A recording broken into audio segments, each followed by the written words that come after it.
So we're gonna gather in. Let's get closer to one another. Let's show our unity. Let's show our love.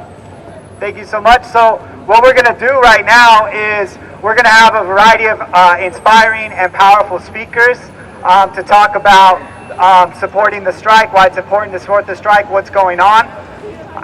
My name is Isaac Ontiveros. I'm with the Prisoner Hunger Strike Solidarity Coalition. I do want to start it off by updating folks on where the strike is at, if that's all right, and then we'll introduce our speakers. We're going to have our speakers introduce themselves. They're going to say some powerful words around supporting the strike and supporting one another to do that. So as you all know, today is day 24 of the hunger strike. So people have been on hunger strike throughout the California prison system for 24 days. For 24 days, they have refused to eat. They've stood in solidarity across geographic lines, across racial lines, across the violence that the prison system is imposing upon them. So I want to start out by giving them a hand. They can't see us, but they will hear us. We just received word from strikers in Pelican Bay yesterday. They are aware of this rally. They're aware of all the rallies happening all over the world today. They're aware of the rallies happening in Oakland, in Santa Cruz, in Los Angeles, in Philadelphia, in Jackson, Mississippi, in London, in Guyana, and in Germany. They're aware of the support. They're emboldened by the support. They can feel your love. They can feel your support. So give yourselves a hand.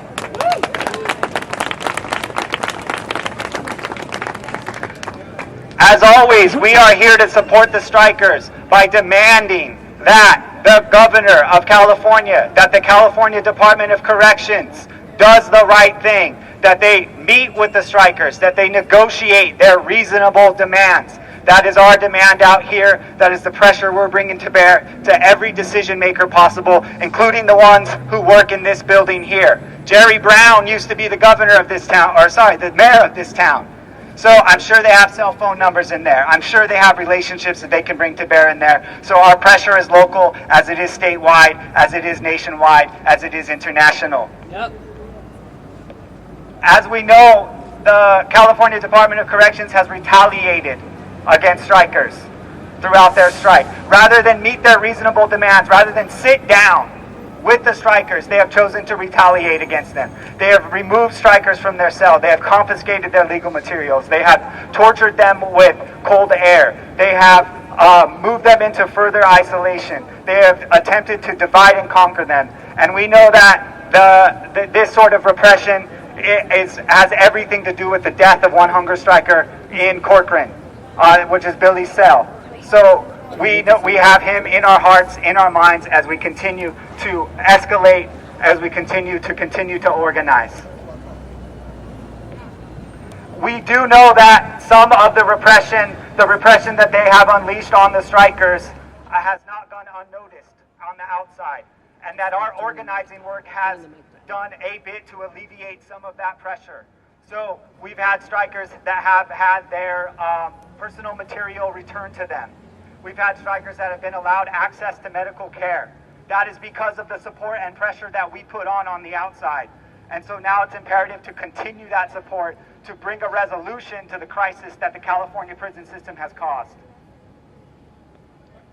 I would want to close. I want to open it up with our speakers, and what we're going to do is, first off, we're going to have family members of some of the core reps that are out of Pelican Bay, and they're going to speak, and then we're going to have a variety of other powerful speakers who are doing all kinds of powerful work in this community here.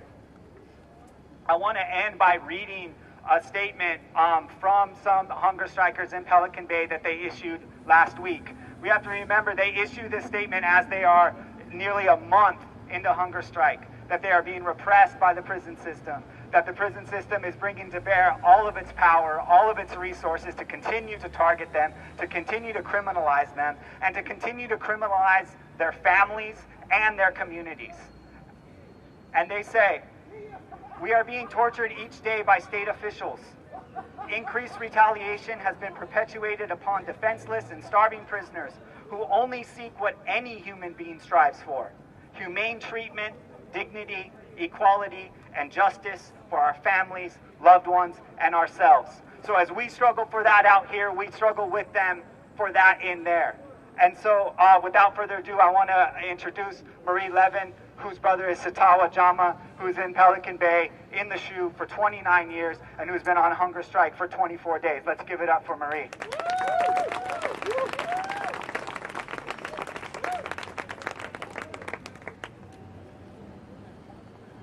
Hello, my name is Marie Levin. Sorry. My name is Marie Levin, and my brother, as he just spoke and said, is housed at the Security Housing Unit,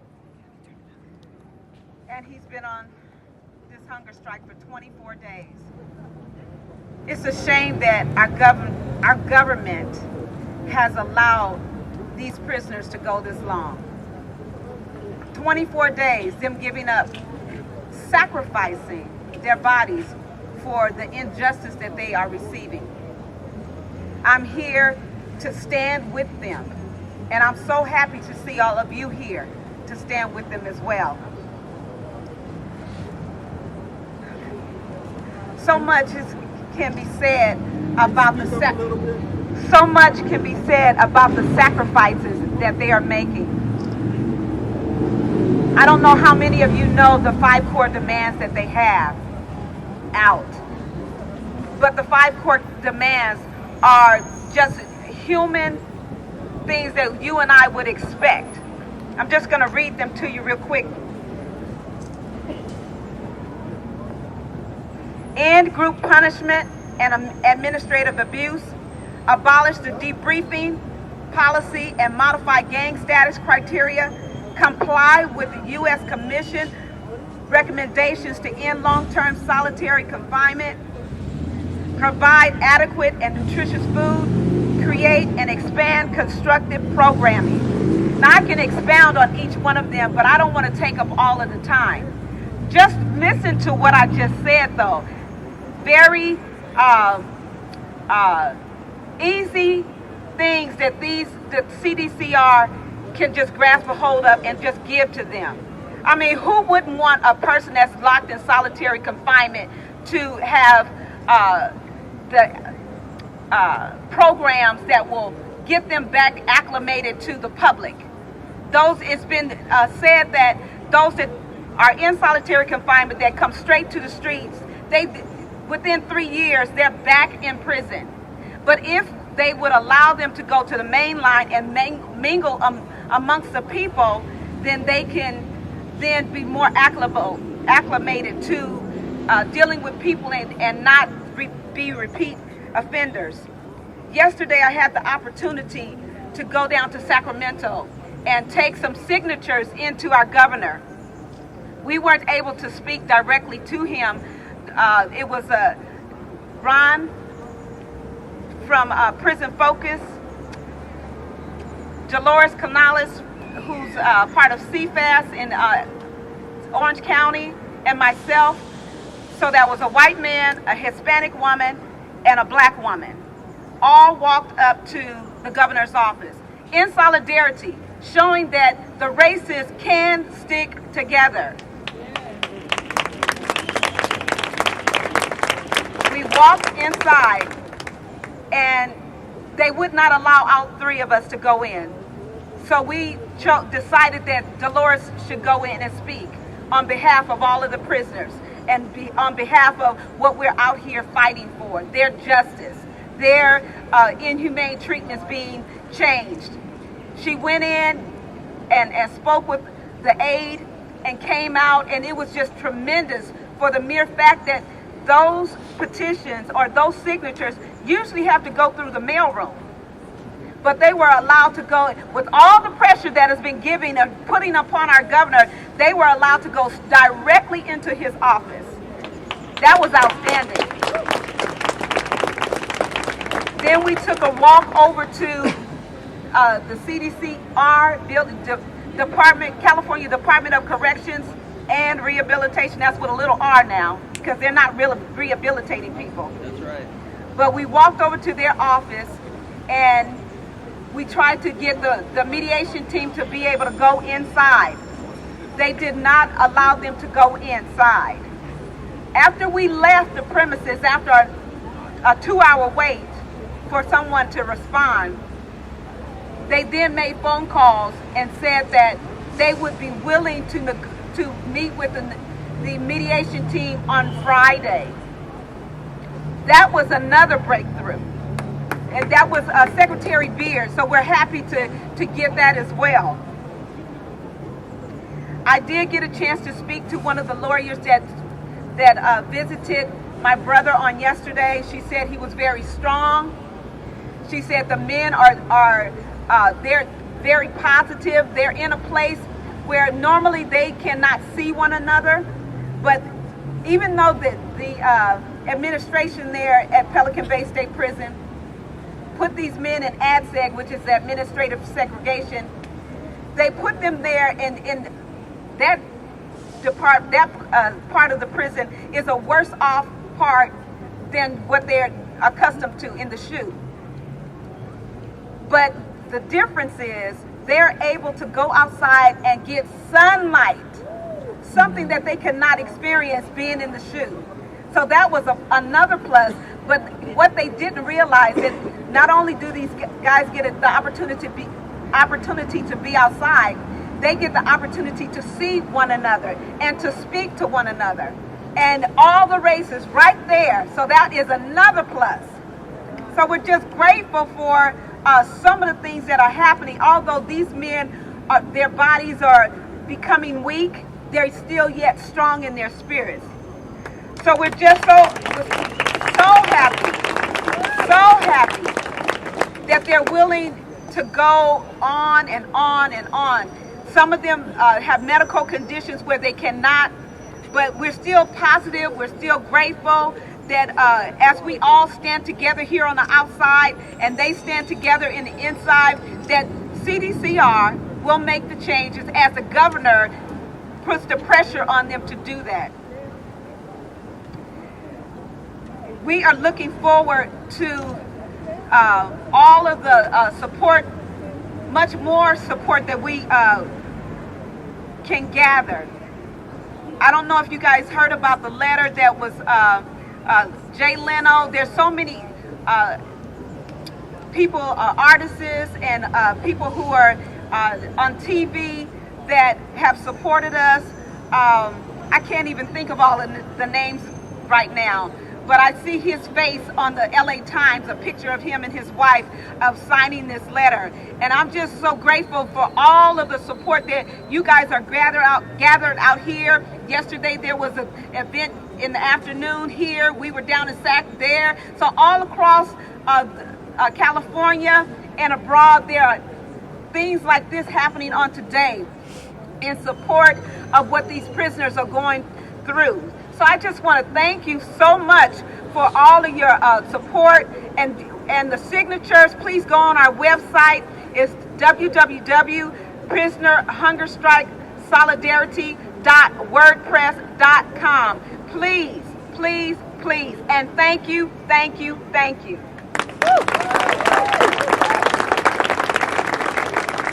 I just want to say one last thing. I give God all the praise, the glory, and the honor for what is taking place, because I know without him, none of this would be possible. This has been in the making for many years. People have been working behind the scenes, making this thing come to what it is right now. So I just give God the glory for this. All right. Thank you. Thank you, Marie. Let's give it up for Marie. She's been leading this work for a couple of years now. So now we want to introduce some other loved ones. We have family members of Antonio Guillen, who's also one of the core reps up at Pelican Bay, who's also been on strike for 24 days, who's a prolific writer. And I'm sure you all have read his stuff, and if you haven't, please do. We want to introduce his family now. Please give it up.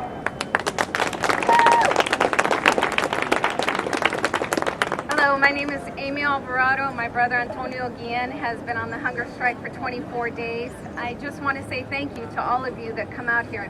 So many of you don't know him and have never met him, but yet you're out here in support of him and all of the other hunger strikers and all of the other leaders, and they're tired of being treated like animals. Yes, they're paying for whatever they're convicted of. It doesn't even matter because they're still human beings. Yet the state of California is treating them like animals. And it's not fair. We treat people we treat other people that do so much worse, so much better than we treat them. It's like the state locks them up and they forget about them. They figure that they're no longer important because they're criminals. And obviously, you're all here standing next to us stating, no, they're still human beings. They are still somebody. And they can't continue to treat them and throw them in a cage and treat them like an animal. Now, we visited my brother for many visits right before leading up to this hunger strike because we knew for a fact after this hunger strike took place, he was no longer going to be able to get visits. Like last time, they took away his visits, and we weren't able to see him. So we visited him weeks before this hunger strike took place, and he's such a passionate man. He's so into believing into this, and he is so proud of everyone that has come together on the outside. He was at a loss for words because he could not even say thanks enough to all of the supporters out here. It really touched his heart as well as all of the other inmates in there that so many people would be out here in support of him because for a while they thought they were no one too, that their voice wasn't going to be heard because that's what the CDCR told them. And I agree with her. I think it's funny that they're called California Department of Corrections and Rehabilitation. Where is the rehabilitation? Because it certainly isn't in the state of California. They certainly don't care about what happens to our loved ones. And I understand a lot of people don't want to get involved because they don't know somebody that's incarcerated. But what about those of us that are? We know somebody, we love somebody, regardless of what they do, we love them. They are our family members. And we are so happy that all of you are here standing with us, regardless of the numbers. We see that it grows every single time we come to an event. It grows and grows and grows. That means you're getting the word out there. You're getting the word that these men and women can no longer be treated this way. And we thank you with all of our heart. You have no idea how much this means to my niece, his daughter, Melissa, right here, my mom, Angelica, my sister, Allison, and my aunts and my cousins and my niece that are all here to support us. We thank you with all of our heart. And my brother thanks you. You have no idea, but he is so thankful you're all here. Thank you.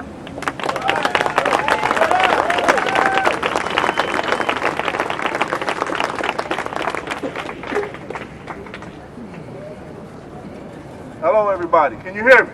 Yeah. Okay, and I can see y'all too. Louder? Okay, I had it flipped on the other side. Sorry about that. I ain't used to speaking in mics. Usually I'm trying to be silent and move, you know? But now it's the day for us to be raising our voices. Raising our voices for those who cannot. I say power to the people. Power to the people. All right, first I want to just throw out a young man who we want to call one of the first casualty of this here hunger strike. We're going to talk about Billy Salves.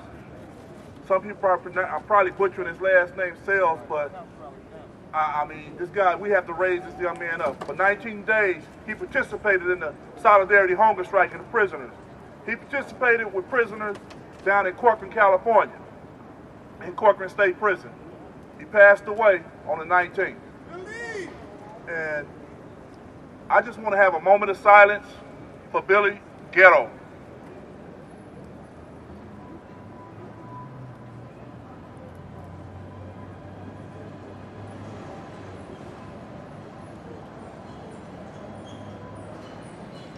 My name is Jerry Elster.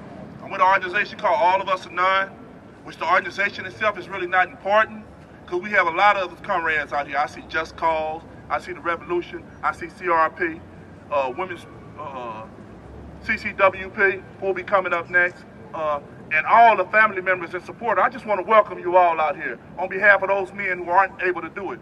I'm telling you, I spent 25 years in prison, and one of the most daunting things for me was to think that while I was going through all that, there was no one who really cared about it, right? And I know when these men entered this hunger strike, I can imagine at how low their spirits and morals are.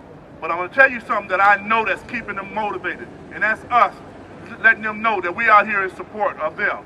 And it's not just at Pelican Bay. This is not just the Pelican Bay hunger strike. This is really nationwide. But if we want to talk about the prisons, right, you can talk about Calipat, Tehachapi, Lancaster, San Quentin, AC, which has been high power way before Pelican Bay.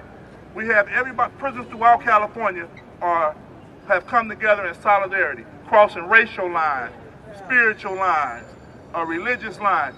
But it's truly just cause, you know, honestly. I mean, if we look at some of the men that's been up there in Pelican Bay and the rest of these shoes, they've been up there 30 and 40 years. Tell me, what offense could someone really do to deserve that? You know what I'm saying? I mean, you couldn't put 2 dogs in the sides of those cages legally, but we can do this to human beings. And I'm not going to prolong this, but I just really wanted you to understand why we're out here today and who we're supporting. All right? Next, I'm going to bring up Misty. I don't have to look at this. My sister and comrade from CCWP, Misty.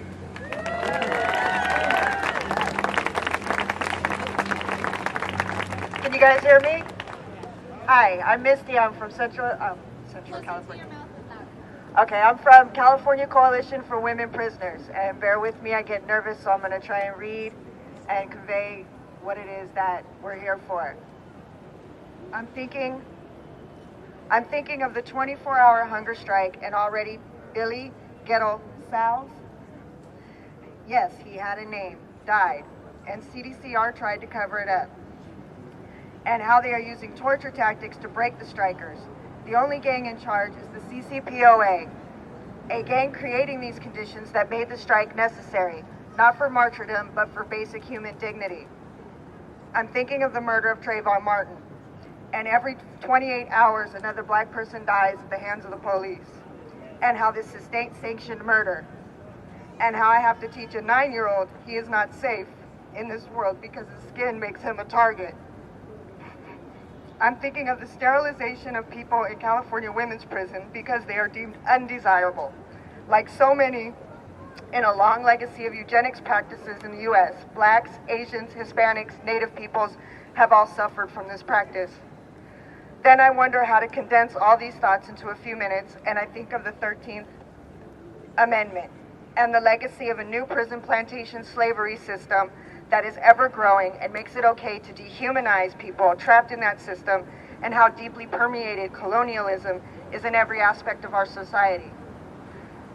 Women in California women's prisons and those who represent them stand in solidarity with the prison hunger strikers and their 5 demands, as well as calling for justice for Trayvon Martin and all state-sanctioned murder victims, while acknowledging our own struggles and linking those very struggles. We also suffer lack of quality health care, poor nutrition, oppression, abuse, and victimization at the hands of the state. I know, I spent 10 years in California Women's Facility. We know that we need to let our families have a future. The Let Our Families Have a Future campaign is one way we say we no longer have to suffer abuse, torture, and genocide in all its forms. No longer should women undergo forced and illegal sterilization, suffer group punishment. No longer should people be locked into solitary confinement, suffer group punishment, and arbitrary use of power and control. No longer should our children have to fear the police, fear that their parents, family members, and even themselves gunned down by the police or vigilante violence. I leave with the words of Mary Farrar, a sister in Central California Women's Facility.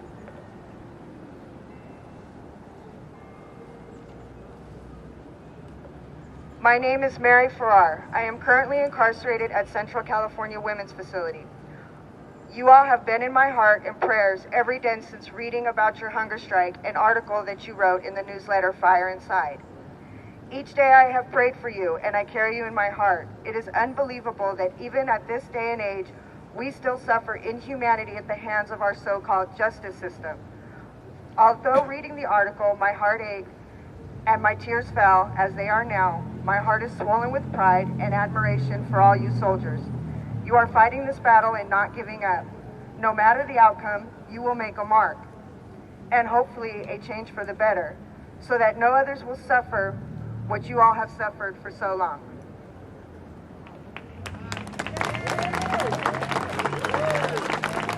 I also have some petitions, and just as we stand in solidarity, I urge folks to stand in solidarity with us and sign for investigation, reparation, and an end to the sterilization abuse that's going on in the women's prisons. Thank you.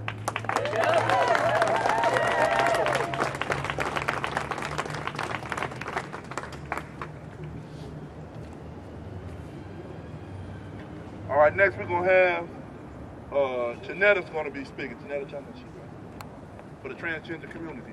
but not just for the transgender community, for all those who suffer. Hey, let me put this out that I forgot to say, all right? I know a lot of people in the media painting Billy's death as like suicidal or something like that. We ain't buying into it, you know what I'm saying? It's a guy who solidly participated in the solidarity strike for 19 days.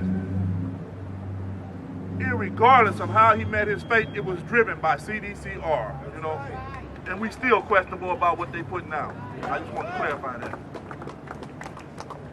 All right. Hello, my name is Janetta Johnson, and I'm with TGI Justice, which stands for Transgender, Gender Variant, Intersex Justice Project.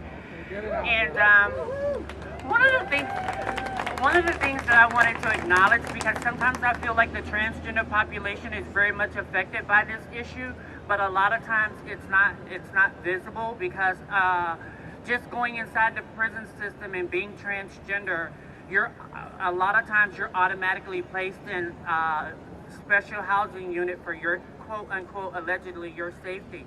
But like I said, I'm a formerly incarcerated prisoner, and I just did 3.5 years in prison, and I was placed in the SHU for 6 months.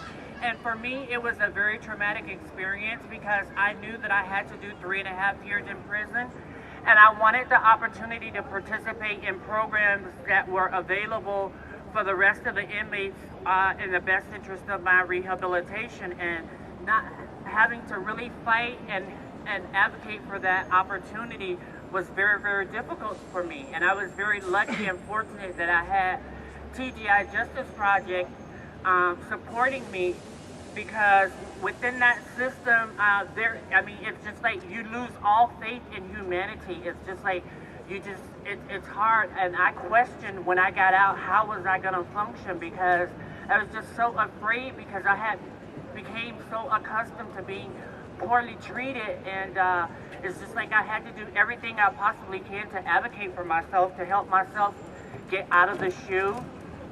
But I just wanted to acknowledge that the transgender community is one of the most marginalized and disenfranchised population of people. A lot of the transgender people that are incarcerated, they have no families. Their family has disowned them based on their gender orientation, and a lot of them are forced to be in the SHU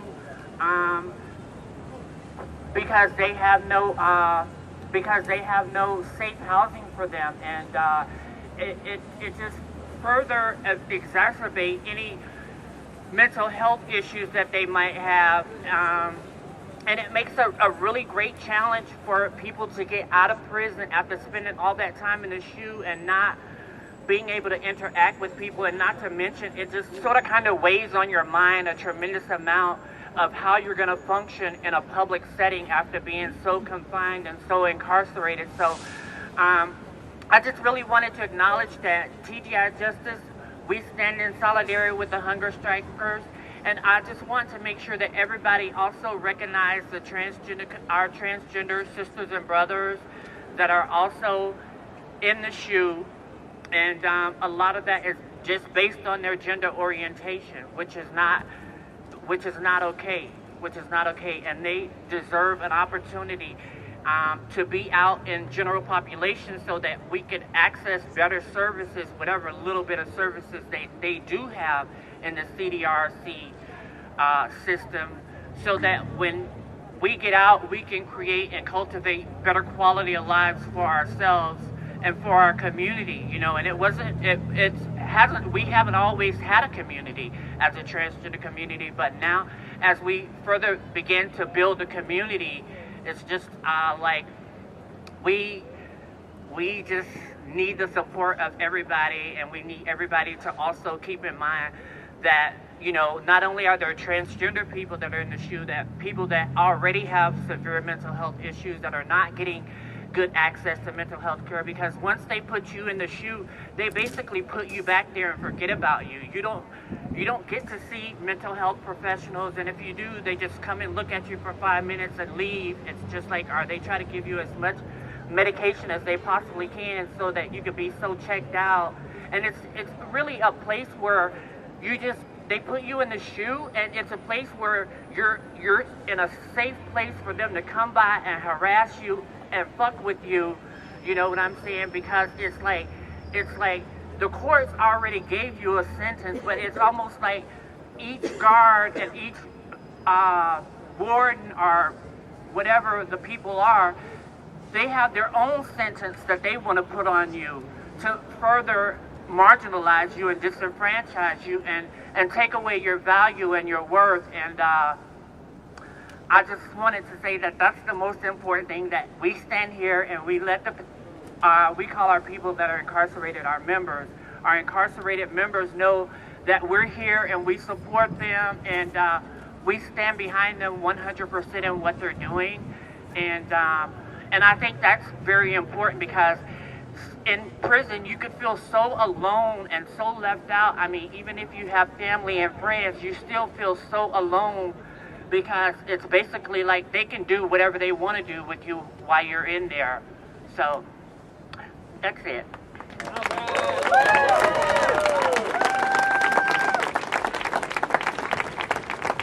Thank you, Janetta. Anybody who's ever done time know how marginalized the LGBT community is inside. It's almost as it replicates what our society tries to do out here to the LGBT community. We stand in solidarity with them and anybody who's struggling, because liberation at the expense of anybody is no liberation at all. Thank you, TGI Justice. I want to talk about a rally they're going to have at San Quentin State Prison. Now, people talk about Pelican Bay, but a lot of us, unless you old heads remember, before Pelican Bay, it was an adjustment center. How many of y'all know about George Jackson? You know what I'm saying? You youngsters, study up. Anyway, we're going to be doing a rally there at San Quentin. George Jackson was assassinated by the prison guards at San Quentin in 1971, right? So that struggle has never stopped there. So if anybody know their history, you know you're standing at the cusp of oppression and everything else, where it started and where they first started confining their political dissidents, as they want to call it. All right? But this rally is going to be on August the 3rd, Saturday. Now, if you're familiar with San Quentin, don't go to the visiting side, which is the east gate. Go to the back side. I think it's Lansfar Landing. What's that word? Westgate. But it's back there where they take off with the boats and stuff. Come around that way. Anyway, that'll be on August the 3rd, and we're going to probably start around what? 2 o'clock. And I'm going to be making this announcement throughout for those who's coming later. Next, we're going to have Sanyika. Just calls in the house. Freedom Land, my name is Sanyika Bryant. I'm with Cause of Who's the Just Cause, also Malcolm X grassroots movement. Just hearing people's testimony today is really like it's getting on my soul right now. Like hearing about Brother Billy that passed, you know, is getting on me. It's getting on me.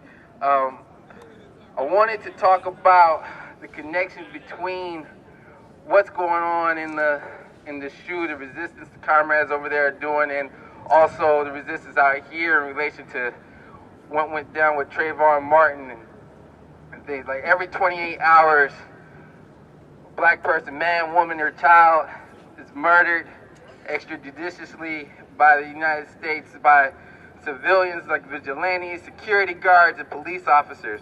And earlier this year, MXGM, Malcolm X Grassroots Movement, released a report called Operation Ghetto Storm that shows that every 28 hours our people are being killed. There's 313 people killed last year. One of the things that the report doesn't show is how many people are being murdered inside. Right? We don't have access to those numbers because of the conditions there, but we know full well our people are being murdered inside too.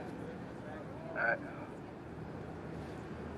The struggle going on in Pelican Bay is something that has international significance, local significance, national significance. When people are going to go on a hunger strike, I mean, it's really like your last stand. It's like things have gotten so far, the conditions are just so bad, you know, that you have to take your life on the line to stand up, and then for all those people in there to do such a thing. You know, we've already lost one comrade this round already. You know, this is like this is why it's getting to me right now. It's like this is like for real life and death. Right? It's not, this ain't no plaything. It's not something, we should have thousands of people out here when people are dying in these prisons. We should have thousands of people out here. One of the things I also wanted to talk about, some of the folks inside that organized this hunger strike, folks that have been in there 25, 30, 40 years. A lot of these folks are some of the same people that organized Black August. August 1st is tomorrow. All throughout the month of August, it's a time for us to really hold high the struggles of our people locked up, enslaved in these cages, in these prisons. And really, it's a time to really mobilize forces outside in support of our folks locked up.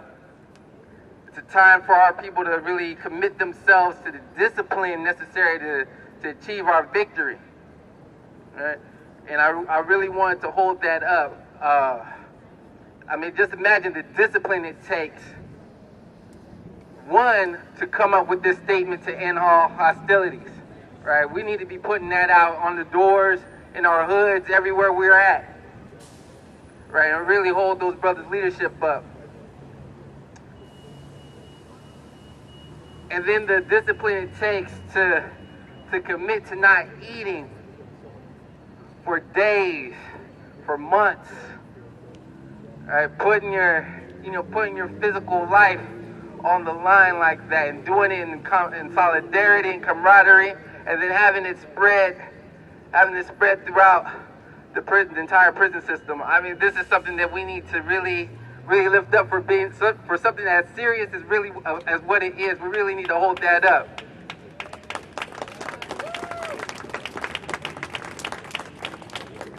I'm gonna keep it short now, but really we gotta hold these things high.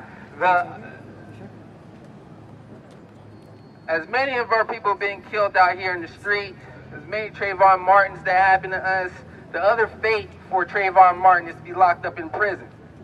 Right? That's the other fate that this system has designed for us. Right? And we really have to attack this stuff. We can't look at these things as separate things. Right? We can't look at this as separate issues. Right? That containment policy, these murders, this genocide, all that is the conditions that our people are facing, and it's stuff that we really need to buckle down on and address. Well, thank you very much. Free the land.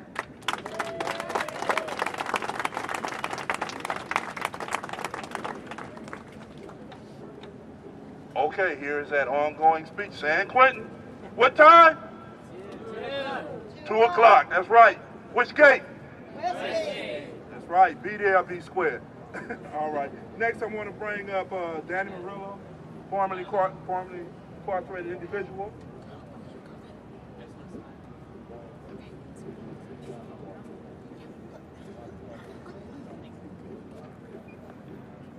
Good afternoon, everybody. My name is Danny. I'm a student at UC Berkeley, but I'm also a formerly incarcerated person. I spent 14 years in prison. 14 of those I spent in solitary confinement, whether in the Hole in High Desert State Prison, the SHU at Tehachapi, or the SHU at Pelican Bay. It's all the fucking same, right? And I guess what I want to talk about is the urgency as the time progresses, that we need to put pressure on officials, right? And whatever we can do, some of us are real busy, even if it's just posting up, sharing an event on Facebook to your friends and inviting them. You know what I mean? Whatever you can do, or if you make phone calls. If you can go out to the rallies in Sacramento, you come out to these rallies, do whatever you can, but as time progresses, we do need to put pressure, because we've already seen one of our brothers fall, and that shit's unacceptable. You know what I mean? And so I guess I wanted to kind of read a little bit something that I wrote. So I come here today in support of the hunger strikes as a formerly incarcerated person, and not just a formerly incarcerated person, but also somebody from the community.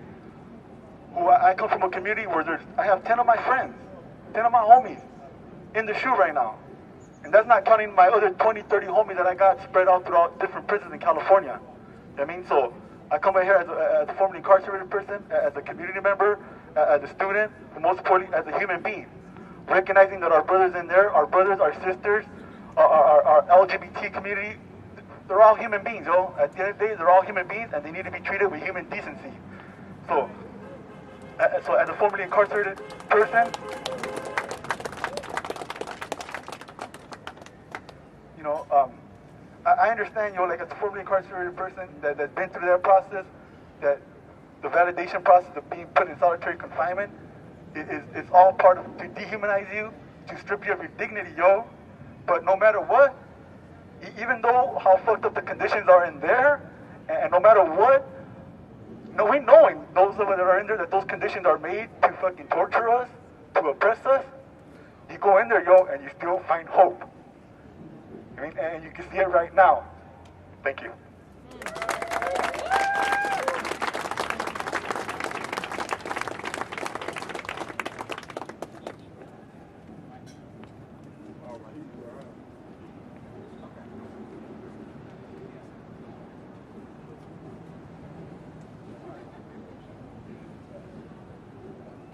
Peace and greetings, y'all. My name is Jared from the Black Organizing Committee, Project, pardon me, and this is Kotatsu.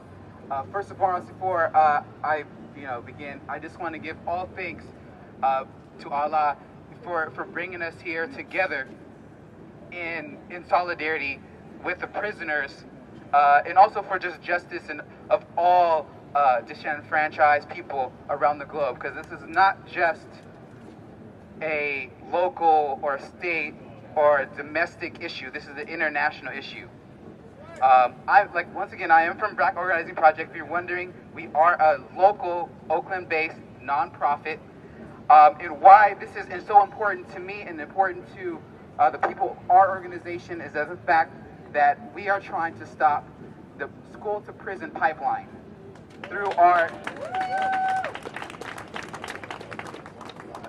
a program we have called our BOSS campaign, Bettering Our School Systems. So we're at the beginning part. We're trying to stop folks from getting to this point. And also on a personal note, it's close to my heart because I've never spent time in prison. I've never had to go through any of these hardships. But I have a close person in my family, my brother, who has. So when I read these articles and when I read and I hear and I see these videos about how people are treated throughout the prison industrial system, whether it's through the SHU or just the general population, I always think to myself, that could have been me. That could have been my brother going through all this torture.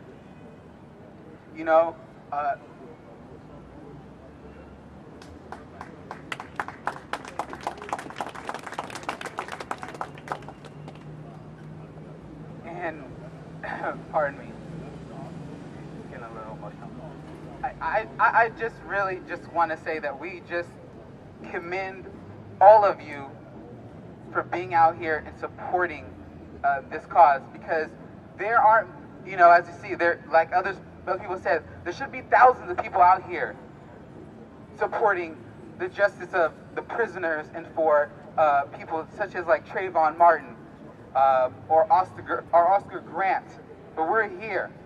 It is my duty as a man of God to be out here and to fight for the rights of all oppressed people.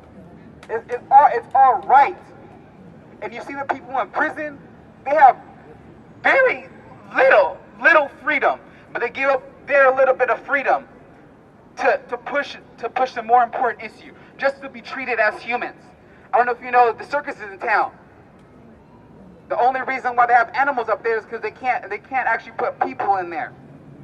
That's the bottom line. We're a show to them. This is a show. They have fun. I'm sorry.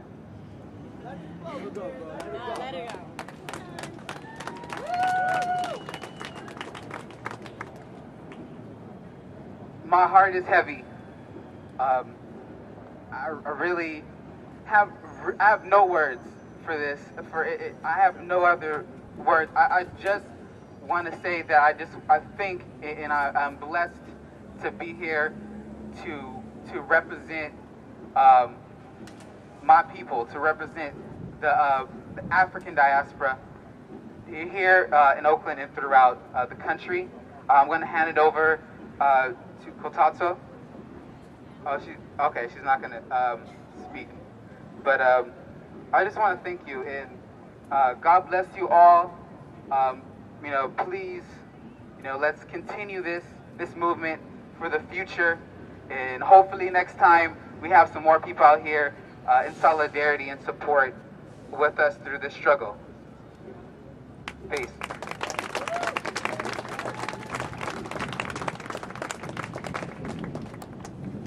Hey, y'all. Y'all feeling good?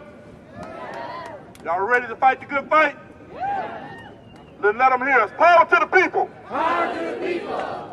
Okay, next I'm going to bring up, I guess it'll be, could you read a bit up? Zachary Bugatti.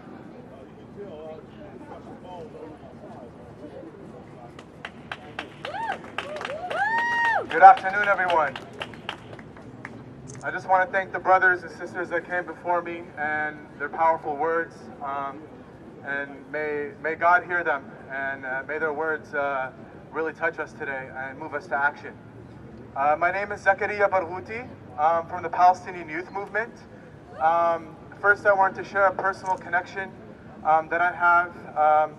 My brother is an incarcerated person serving time in an Alabama state prison for 17 years.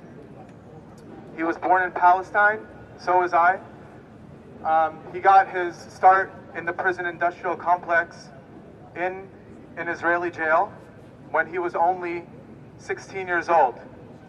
He was illegally detained in an Israeli jail for 3 months under administrative detention. And that still goes on today. And the reason that he was detained illegally for 3 months is that he was near a demonstration in 1992. And so he was taken away from us for 3 months when he was only 17 years old, a US citizen. On a larger level, I'm here with the Palestinian Youth Movement, and I wanted to read a statement on our behalf.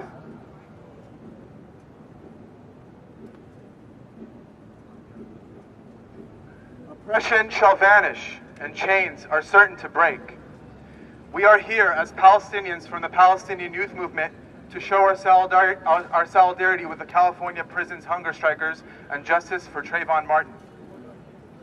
From Pelican, Guantanamo, Nefha, Evin, and Adra, brave souls are waging a battle of empty stomachs against injustice.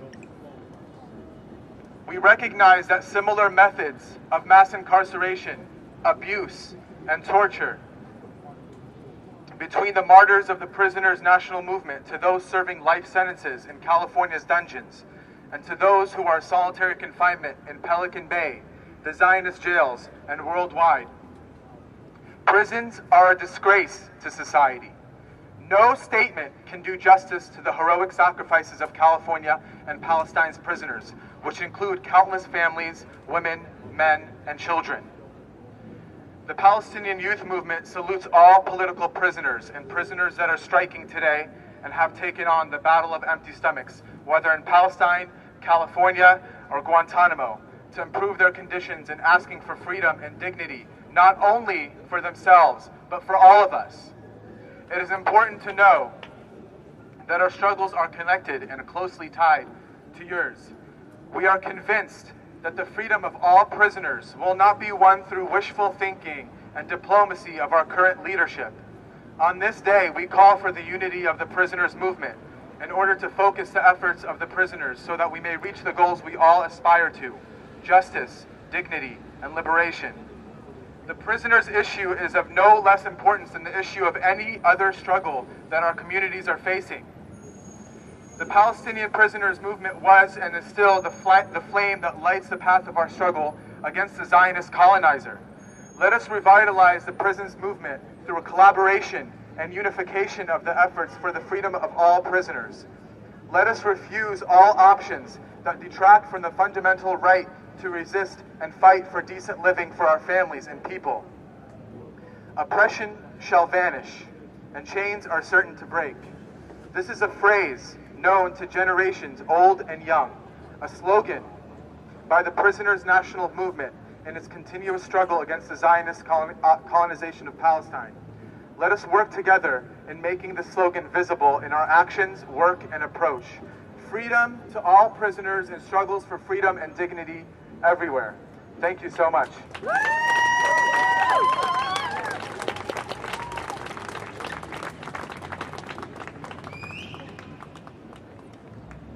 That commercial announcement again. San Quentin Raleigh, next stop. What time? 2 o'clock. What gate? West Gate. Right. Next I'm going to bring up Paige Kuhn from Just Cause. How y'all doing? I first wanted to thank everybody who's come up here to share their stories. Our stories are our truth, and truth is love, and that's really what we need out here. So I'm from Causahoot to Just Cause. We're a grassroots organization doing housing rights and immigrant rights work in San Francisco and Oakland. I'm here today because Trayvon Martin and the prison hunger strikers deserve to have their humanity restored and their lives respected. I'm here today because homicide is the leading killer of black males in America, and Trayvon Martin could have been my family. I'm here today because 1 in 3 black men in this country ends up incarcerated, and my cousins and uncles could just as easily have the same fate. I'm here today because my grandparents, growing up black in the Jim Crow South, beat the odds and escaped traumatizing poverty, discrimination, and an almost certain tragic fate, so that my mother and me after her and my children after me could have a better life, free from threats to our safety. I owe it to the prison strikers, to Trayvon, to my grandparents and their parents, and all my ancestors to continue to fight for justice. The ocean of black pain is vast, and the struggle for black life continues. So I must be part of the solution. CJJC is here today because we love and value the lives of all young black men. We love Trayvon Martin and support his family. And we want freedom and justice for all prisoners. Trayvon's murder, the continuing police and vigilante violence against black men, and the imprisonment and deportations of millions of black and Latino men are connected. It stems from the long history of colonialism, imperialism, racism, and white supremacy in this country. Black folks and people of color across the globe are affected by these hateful systems in so many ways. At CJJC, we work every day with black and Latino people who know all too well the impact of housing and unemployment insecurity, displacement, deportation, and discrimination as a result of their race. Lots of people like to believe that we live in a post-racial society, but our clients and members know better. At CJJC, we believe that unity and joint struggle are a necessary means to fight and overcome racism. Our work of bringing blacks and Latinos together is an important first step in that joint strategy.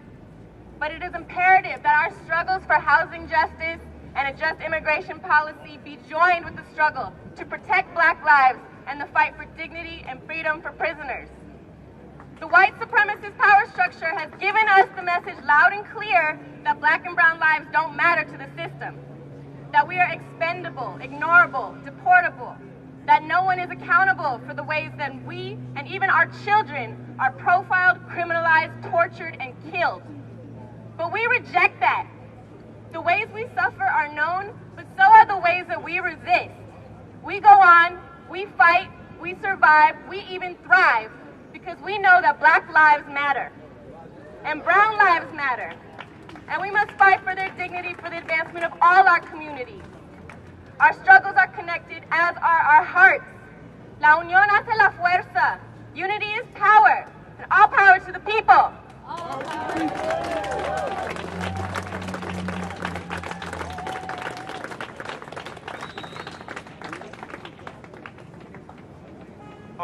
I have a question that's going around. People are talking about the transportation. Stay in contact with the Prisoner Hunger Strike Coalition. We will be planning destination we'll be leaving from, and it'll be extra transportation. We'll be having cars, and if we need to get a bus, we'll get a bus. But stay in contact.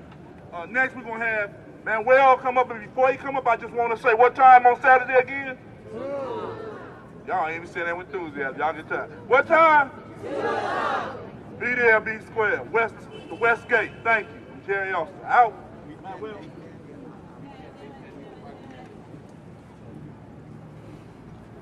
So as we wrap up to go and express our voice, it's important to recognize a few things, right? And they've been highlighted.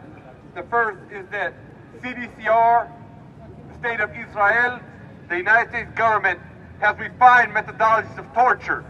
If we look at history closely, they held people in solitary confinement during the slave days. They held people in solitary confinement during the days of the encomiendas. And it's important for us to recognize this has just been refined by the powers that be. It's nothing new. The second thing, that CDCR's public relations, California Department of Corrections and Small R for Rehabilitation, their spokespeople, Terry Thornton, their media relations, solely exist to protect the truth behind the reality. They will lie, they will deceive, they will manipulate truth so they can be able to continue to do business as usual. And the last thing, as we march, we're going to start marching around City Hall to the State Building, and I will leave with my comadre, couple compadres, a chant that's going to get us going, right? That we got to take care of each other. We might not all know each other here, but we all carry the spirit of resistance in some form or fashion. And that means that I'm going to invoke what I've been taught through Mayan philosophy and other indigenous way of life, the Intl, that you are my other me, and I am your other you. So we must be our brothers and sisters keepers. With that being said, I will begin with a chant that is very simple. We stand, they stand, meet the 5 demands. They stand, we stand, meet the 5 demands. We stand, they stand, meet the 5 demands. We stand, they stand, meet the 5 demands. They stand, we stand, meet the 5 demands. We stand, they stand, meet the 5 demands. We stand, they stand, meet the 5 demands. They stand, we stand, meet the 5 demands. We stand, they stand, meet the 5 demands. They stand, we stand, meet the 5 demands. We stand, they stand, meet the 5 demands. We stand, they stand, meet the 5 demands. We stand, they stand, meet the 5 demands. We stand.